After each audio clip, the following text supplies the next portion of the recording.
is the latest craze. All eyes are on the Beckhams as they introduce soccer's champions to the USA.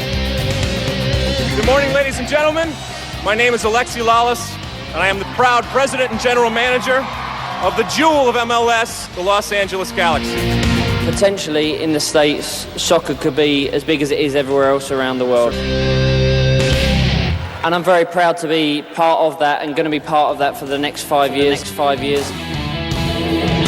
In 2007, David Beckham took a chance on a major career move.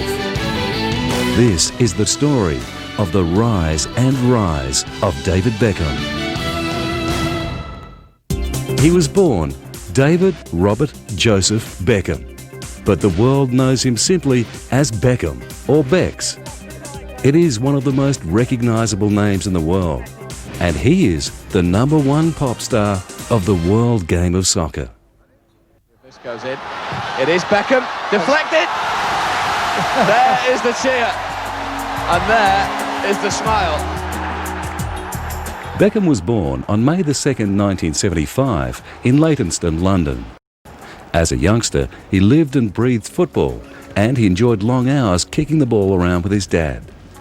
And in 1991, he was signed up by the world-famous Manchester United as a trainee. He made his debut the following year.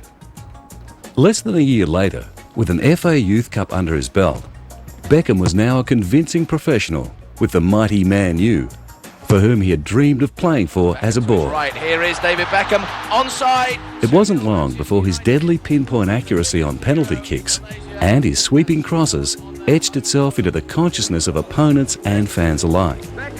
Beckham had now become a soccer legend, bringing home the FA Cup, Premier League Cup and Charity Shield one after the other. Football fans loved him.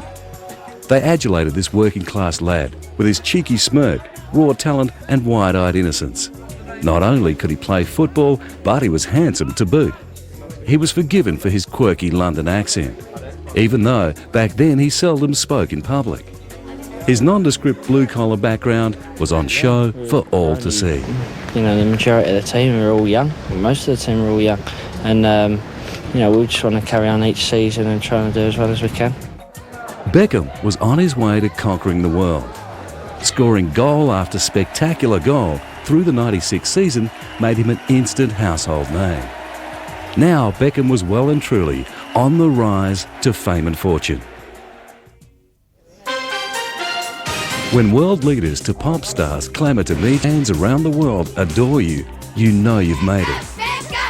And not only that, he plays football with the speed of a gazelle, the grace of a dancer and the daring of a true sporting hero.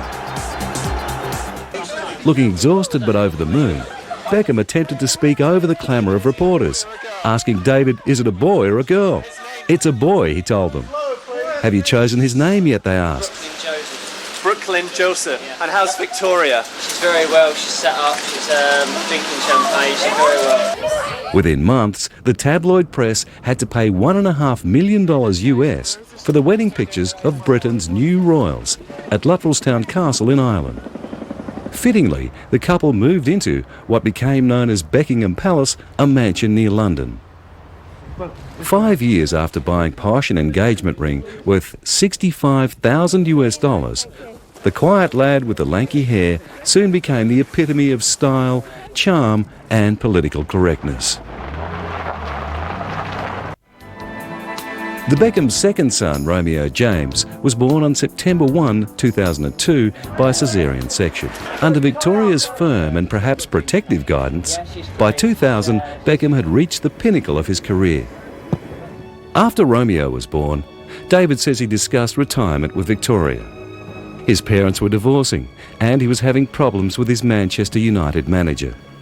There was also the dramatic news of 2 plots to kidnap Victoria and the children. Although they were discovered before they could be carried out, the news was devastating.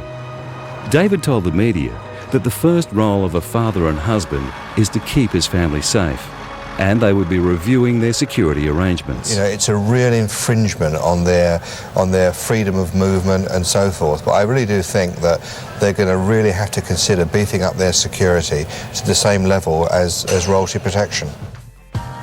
When things calmed down, David changed his mind about retiring. On a cable network poll, Posh and Bex were dubbed the world's most romantic couple. They still have an incredibly strong bond. Despite the public adulation, they try to retain a practical slant on life, keeping family life sacrosanct, and take delight in spending as much time as they can with their boys. And it seems that all these years on, theirs is still a celebrity coupling made in heaven.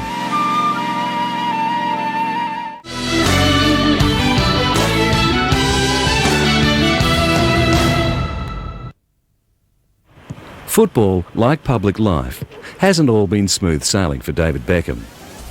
At the World Cup of 1998 in France, he was given the red card for kicking Argentinian player Diego Simeone.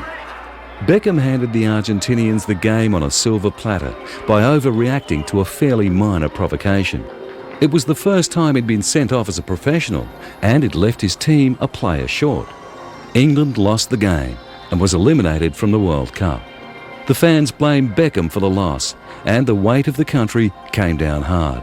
In '98, when I got the red card, and I had to overcome all the adversity that was sort of thrown at me and thrown at me on the football pitch and also in my life. And I tell the stories of certain things that happened at that time to my family, to me. That's off the pitch. On the pitch, you know, that was the only place where I sort of escaped and was happy and felt safe.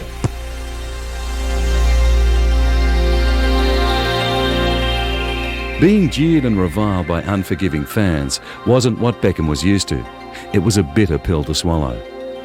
He hadn't learned to build up a resistance to name-calling, which is part and parcel of modern sport. He learned the lesson that no matter how much you are provoked, you never let your side or your country down by showing that you care, especially with your boot. At this event, held to celebrate the lives of elite athletes through art, Beckham explained how he had survived this time. But off the pitch, it was a very tough time for me. And that's where my pictures and my story comes from, because it was a very tough time after '98, after being sent off, and I went through certain things that many people say people shouldn't have to go through in life, and I went through that, and my story is that I've come out of that, and you know, I'm a better person and a better footballer from that, and stronger. So that's my story.